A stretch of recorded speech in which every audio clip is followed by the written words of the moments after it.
So, hello and welcome back to the next episode of Self-Development with Tactics podcast. And as you can see in the background, we will discuss another book or another book summary to be pretty precise. And this is definitely a pretty new one. Also in terms of, I think it's actually new in terms of the book, when the book got published. But yeah, it is in the very, very top of the ranking in on Amazon in the business and money section. So therefore, this was actually the reason why I took it, because I've seen, okay, this seems to be a great book. This seems to have good reviews. I hope, because I didn't actually just look at them. But I think okay, if it's rated so high into this Amazon business and money book ranking, then it has to be some kind of good. And the problem was that I actually didn't know if I was going through it already, but I totally think not. But it's definitely a book that I've stumbled across so many times, and every single time I was like, it doesn't sound that good, or it doesn't sound that interesting for me, and I'm also not in the negotiation thing, and therefore I was like, okay, no, let's leave this out. Maybe I will just talk about it in another episode. And this episode is quite right now. So for the podcast listeners who might be like, yeah, what the fuck are you talking about? I'm talking about Never Split the Difference by Chris Voss, which is pretty much a book about no negotiation. And the title is, or the exact title is, Never Split the Difference, Negotiation as if your life depended on it, from Chris Voss with Tal Ras, or whatever this guy is called, or girl actually, I don't know. But yeah. The preface. This is actually the first time I've seen that he actually calls it the preface, but it's something I think like an introduction to the whole thing, because it seems to just need it. Chris Voss is a former international, and I do just remember that I actually should do this and that. So that there are no notifications, nothing that could just bother me while I'm doing this fucking great episode that I'm actually quite pumped for. The problem is that every time, I'll give you a tip. If you're just really into cold showering as I am, because I know the health benefits, I know the benefits in terms of my mental health, in terms of actually being more disciplined about my life or in my life. But at the end, if it's like, okay, first I always take a hot shower or warm shower, because only doing the cold shower just really fucks me, because afterwards I'm just feeling not good. I'm very cold, and I just don't feel that well. It's just a feeling that I don't like. And if I'm just cold all the fucking time, this is nothing that I pretty much enjoy. But when I'm just doing the warm shower before, or just the hot shower, too hot or too warm or too long, then the effect of the cold shower really gets reduced, which is a good thing if you're just not that healthy at the time, like I am quite. So that I felt like it would be a great idea to do this. But at the end, I think it's, in the room, it gets so fucking hot that I instantly I'm just really fortunate that I just not sweating that easily. I really feel sweaty. So I just feel like, okay, my body has to sweat in the next few seconds. But it doesn't, fortunately. But this is just really not a feeling that I like, when you're just so warm because of all this hot steam that is in the air. So never take a too hot and or too long warm shower before your cold shower, because first of all, you would totally fuck the whole effect of it, and you don't feel, so I at least just don't feel as good after it than if this is just only a quick period of a warm shower, that I actually get a little bit warmed up and that I can actually prepare myself a little bit for the cold shower. So Chris Voss is a former international FBI hostage negotiator. In his book Never Split the Difference, Chris reveals his battle-tested strategies for high-stakes negotiations. The 5 big ideas. Negotiation begins with listening. Make it about the other people or the other person, validating their emotions and creating enough trust and safety for a real conversation to begin. I think this is important. Just first of all, having the trust. Trust is something that's so incredibly underrated at my point of view. But still, trust is something that could just make a whole business grow, make a whole business even be efficient. A lot of people and a lot of agencies, at my point of view, do maybe have to struggle with all new clients because they are not trusting in you yet. They just know you maybe, but they actually don't know what work you're doing, even though or you could just give them a portfolio you won't know, or they won't know. And so trust is just really something that has a really high place in the business world. But also the whole safety and, a real conversation is important, so that the other person can just be just sure that you are telling the truth, that you are just an honest person, that you will have a real conversation with them. And the first point, which is totally that point that is, I think the most important of them all, is that this conversation should be about them and not about you. If you only talk about you, which is basically the thing that all the people are doing, like I've told you for a million times right now, so that other people won't be much interested in you when you're just talking about yourself, because they themselves only talk about themselves and think about themselves. So if you just talk about them rather than about you, you just really get into their mind and really get into them just being, kind of nice. They just really feel different about you or think different about you if you just care more about them than about yourself. The second one is use mirrors to encourage the other side to emphasize and bond with you. Keep people talking by your side time to regroup and encourage your counterparts to reveal their strategy. I think with mirrors, he actually maybe kind of means that he actually mirrors maybe the body language of the other person, which might definitely be working if this is a person that just likes it. It's not, for every person like it, but most of the time, if you really just enjoy talking to a person or like this certain person, we just subconsciously kind of mirror their body language, which is totally something that you can experience if you just keep a little bit attention to your own body language when you're just, talking to people you might be maybe interested in or you just like. The third one is tactical empathy brings our attention to both the emotional obstacles and the potential pathways to getting an agreement done. The fourth one is giving someone's emotion a name, otherwise known as labeling, gets you close to someone without asking about external factors you know nothing about. And this is something that I was quite interested in because it just some kind of made sense for me, even though I just really don't know what he's talking about, but it kind of just makes sense for me. It kind of feels like, okay, if you're just naming something or labeling something, this could make a big difference. I don't know why, I just feel like it. And the fifth one, or actually, the first one, because as you can see, and I should actually do it like this, I think, would be maybe a little bit nicer for you. Yeah, I hope so.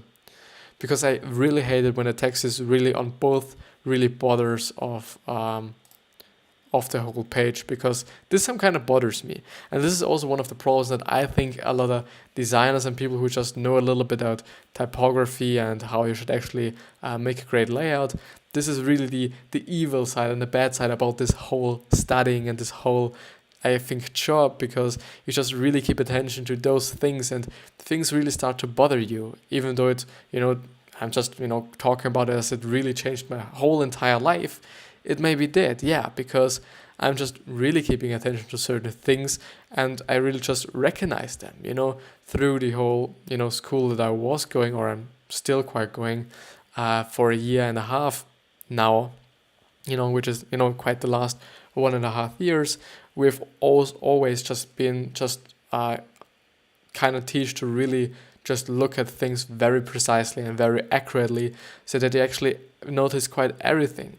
And this is something that everybody could do, just, in terms of practicing it or in terms of general, everybody could just look a little bit precise and a little bit more accurate on all the things that are, they surround them. And I think this is good because you actually then just see different things and things you have never seen before, even though it may be in your just hometown or maybe in your country, even though you have been to this certain place or this certain country or, whatever for so many times. You still just can see a lot of different things. Never split the difference summary. Chapter 1, the new rules. Negotiation begins with the universally applicable premise that people want to be understood and accepted. Listening is the cheapest yet most effective conscious concession we can make to get there. By listening intensely, you demonstrate empathy and show a sincere desire to better understand what the other side is experiencing. And I think this is important, and a lot of people still just don't listen enough. I think if we're really in a mindset of just giving the other person, more time to speak than you actually having, like just really speaking in their interest, like the same thing that I was just talking about before, you actually shouldn't talk about, yourself that much, but rather give the other person the space and also the questions to be able to talk about them. And this also plays into the hands of this whole thought, because you just force yourself by giving them more time and more space and more questions to talk about themselves. You force yourself to really just listen to them, and just you have to listen to them. And maybe, and this is one of the things that I think is very powerful, is that you really just quite ask questions during their speaking, just in terms of actually you giving them questions about the whole topic, about the whole thing they are just talking about, or they just talked about, which just really shows them, okay, you keep attention to what they are saying, you keep attention to, how the body language might be, and you keep attention, and actually you realize it, you get it, and this kind of puts you on the same side as them, as I just think about it. This is always a great thing if I just talk about certain things, that I just really get to know other parts and other sides of the whole aspect, or of the whole of the whole argument or the whole topic, that I wouldn't have got just being alone and just not talking about it. The chapter 2, be a mirror. Good negotiators know that they need to be ready for surprises.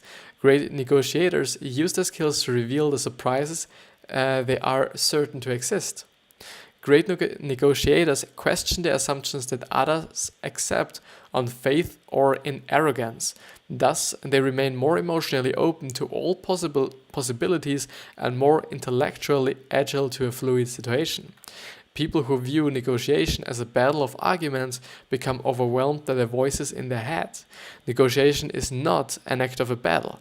It is a process of discovery. Your goal is to uncover as much information as possible.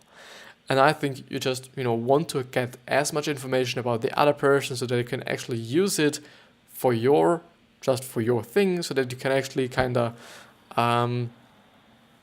what is this fucking word called?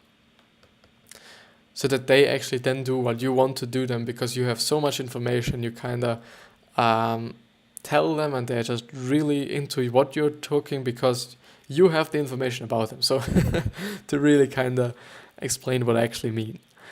To quiet the voices in your head, make your soul an all-encompassing focus the other person and what they have to say.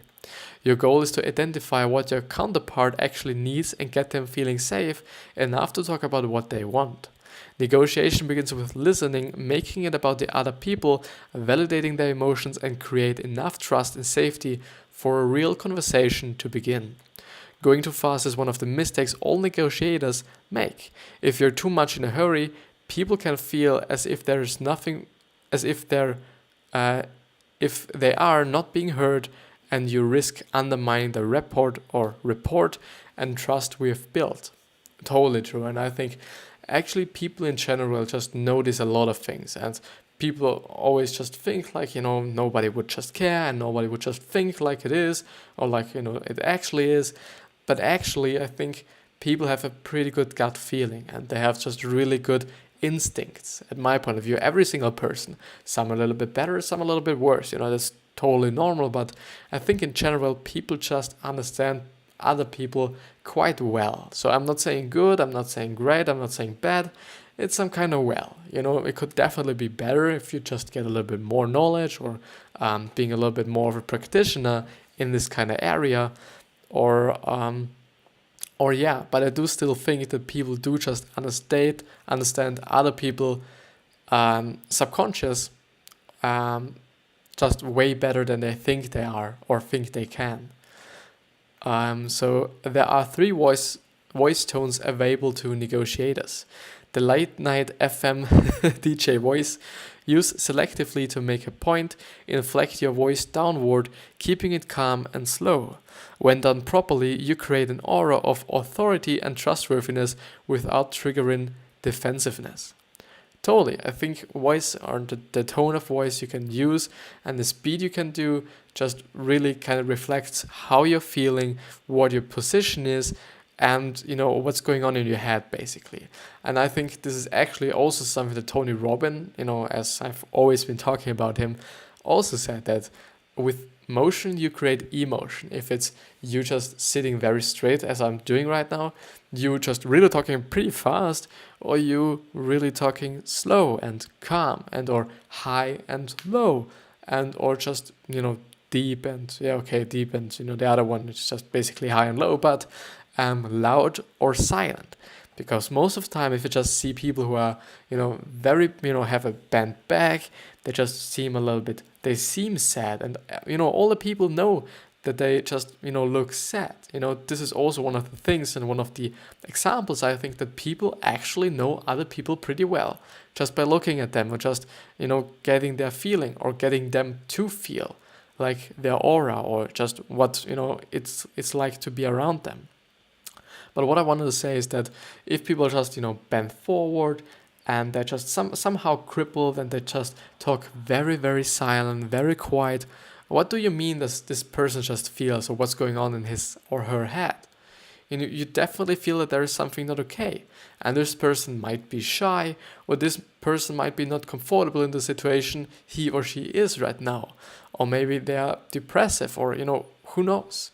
There are such a lot of things, but you can still see by just how the body language and, how people actually speak and how loud they speak and how, fast they speak, you can just make a lot of, you can gain a lot of information about this other person.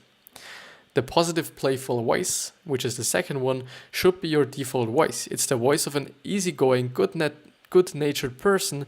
Your attitude is light and encouraging. The key here is to relax and smile while you're talking. Relaxation is something that I do have to, or just would have to remind myself pretty often, or I should actually have, or should, to make it just somehow right. I should actually kind of remind me a little bit more on it, because I tend to feel like, pretty cramped and pretty like just, in such a kind of different mood when I'm just talking here and I'm just talking about these books, and I try to be just in a very hurry and just try to be as fast as possible subconsciously. I'm not doing it consciously, maybe because I then just get as much information in one episode as possible. But I do think that this is something that a lot of people might not be just very likely to listen to. If this is some person that is just so rapid, so quickly, and you can't even maybe understand what he or she is saying, because it maybe even in the worst part is also just, pronouncing everything so sloppy and so just, unprecise that you actually can't just, listen to this person correctly or just with feeling good about it. And the third voice is the direct or assertive voice, used rarely, will cause problems and create pushback. Totally. This makes sense. I even don't know what this means, but it makes sense, and I just kind of assume what it should be. So I hope this is actually what I think it is. But yeah. So put a smile on your face. When people are in a positive frame of mind, they think more quickly and are more likely to collaborate and problem solve. Positivity creates mental agility in both you and your counterpart. You can be very direct to the point as long as you create safety by a tone of voice that says, I'm okay, you're okay, and let's figure things out. View assumptions as hypotheses and use the negotiation to test them rigorously. Mirrors work magic. Repeat the last 3 words or the critical 1 to 3 words of what someone just said. We fear what's different and are drawn to what's similar. Mirroring is the art of, the art of insinuation or insinuating similarity, which facilitates, what this is actually, how this is actually, facilitates, I think facilitates, facilitates, what the fuck, where did I stop? So which facilitates bonding. Use mirrors to encourage the other side to emphasize and bond with you. Keep people talking, but by your side time to regroup and encourage your counterparts to reveal their strategy. By trust, by being just nice to them, by being just a kind person. But I do think that you shouldn't be too kind and too nice and too just really, so on a good mood and you're just so laughing all the time and, whatever. I think all these extremes aren't that good all the time, especially when you're talking to other people, which may not be in, such a good just mood as well, because there's, could probably piss them on just immediately. If, you just, take up your phone, we're to speaking to something or to something, to someone, and you just really feel, they're so positive, but it's not really your day, and you feel like, no, I do not want to get into this kind of people because they're so positive and I'm not today, and whatever. I do just feel like you do have to really adapt on, what person you're just talking to. If it's a person that's very good mooded, they might actually like people more that are also so dramatically good mooded than they are themselves. On the other hand, I don't know, I think it's just, completely the different thing. There's, people who are actually, no, it's definitely the same thing. I think people who are actually kind of mad and so on, not pretty mad, but not in a good mood, they would just, I think, enjoy people in general. So I'm quite feeling like it. I quite enjoy people more that are just like some kind of in their way of mood or their state of mood, or just a little bit slightly better. But not like, they're so tremendously happy. I think this would actually piss people on. So by repeating back what people say, your counterpart will inevitably elaborate on what was just said and sustain the process of connecting. In one study by Richard Wiseman, the average tip of the waitress who mirrored was 70% more of those who use positive reinforcement. Having the right mindset is the key to a successful negotiation. To get your own way without confrontation, follow 5 simple steps. The first one is use the late night it's actually FM DJ voice. The second one is start with I'm sorry. The third one is mirroring. And the fourth one is silence at least 4 seconds to let the mirror work its magic on your counterpart. And the fifth one is actually repeat. This makes sense. I think just, as I said before, it always depends on whom you're talking to. It may be even just another FBI agent. It may be even just a really intelligent person. It may be not such an intelligent person, or it may be just, who knows. There are just a lot of people, and I think you do just have to adapt to who they are, to how they act, to how they speak, to how they behave, and so that you actually can mirror them, first of all, a little bit better. Also, maybe in terms of the body language, if you're actually standing in front of them and you're not calling them, and or you're just kind of mimicking them, or whatever. There are a lot of ways, but I think just really adapting to the purple, what the fuck, to the people is quite important.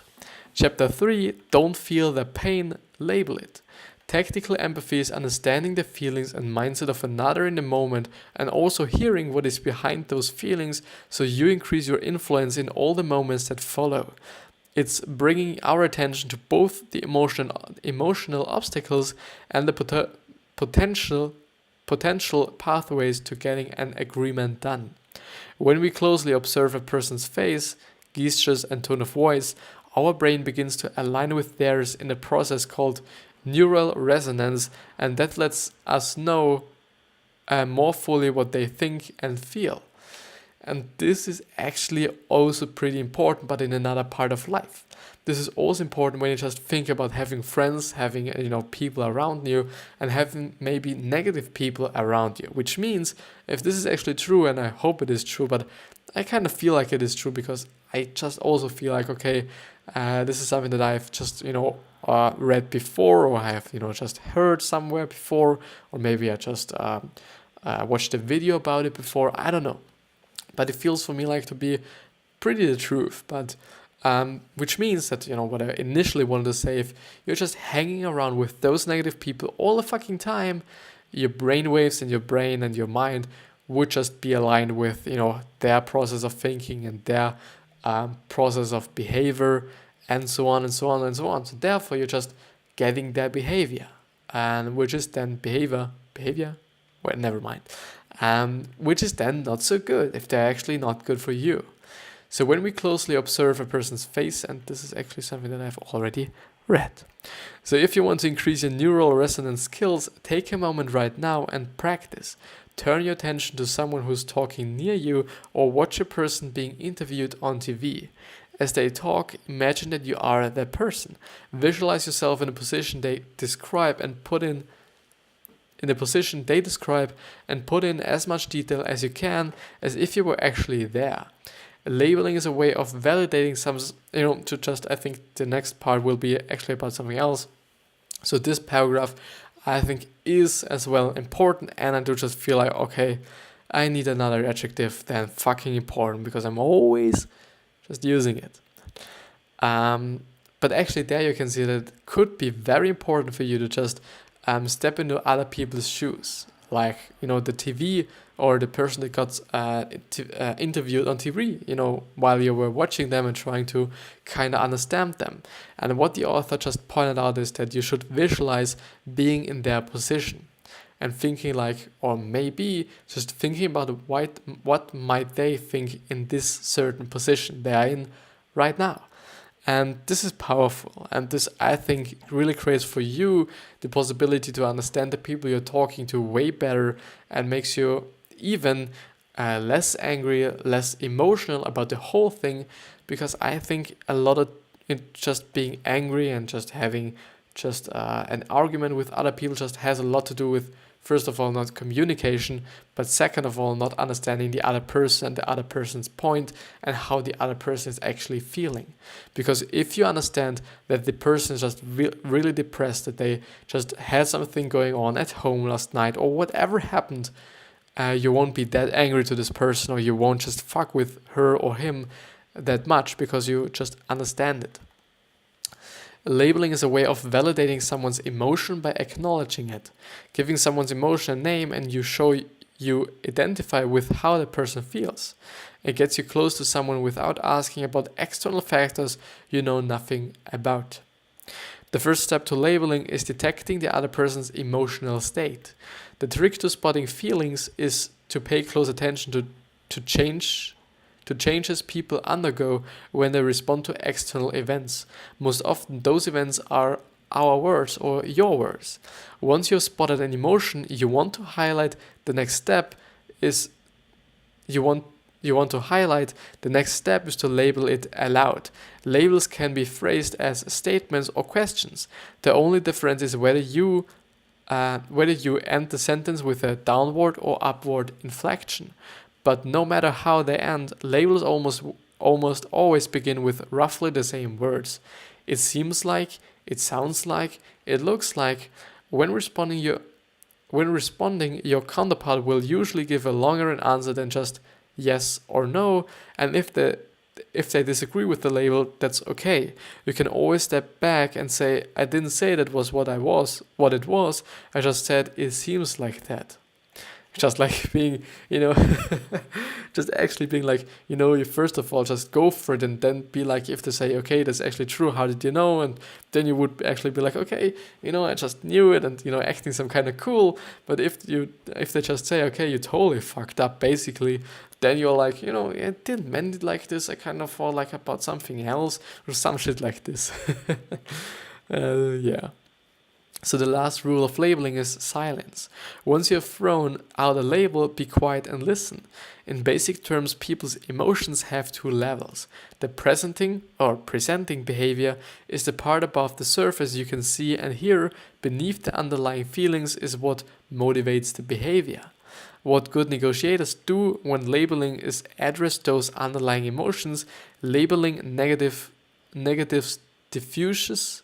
Negatives diffuses